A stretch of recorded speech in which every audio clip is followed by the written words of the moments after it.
Kia ora, good evening. First tonight, the rising tide of anger at Tonga's ferry disaster that's now cost the Transport Minister his job. The resignation this afternoon comes as the case mounts against the government on how much it knew it was putting people's lives at risk.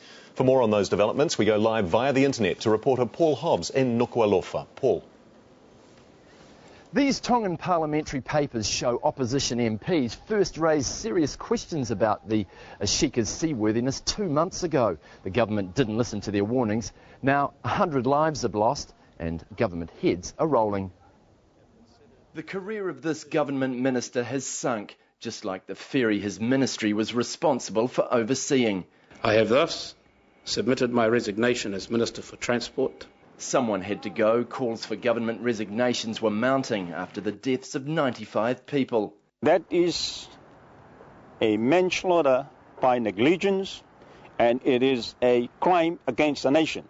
Today, the man who last inspected the ship the day of its ill-fated voyage maintains the government bought a lemon, but stuck by it with fatal consequences. They are saying that the ship is seaworthy, and I'm saying the ship is not seaworthy. And where is the ship now? In the bottom of the ocean. The Ashika's captain says he warned his bosses of the ship's gross shortcomings. But last night, Tonga's Prime Minister all but blamed him for taking it to sea, knowing that. Today, One News confronted the manager of the shipping company. Mr Jeunesse, Paul Hobbs here from TV1 News. John Jeunesse has remained invisible since the sinking, denying the captain raised concerns at any meeting. You're saying that he has never raised any issues of its seaworthiness with you ever? No comment has ever come to those meetings or to me from him. He's lying. He's lying. I already told him that the boat is not good for this sea.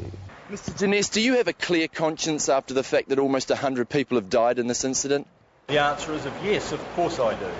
A Royal Commission of Inquiry's been set up, but whether that proves who's right remains to be seen.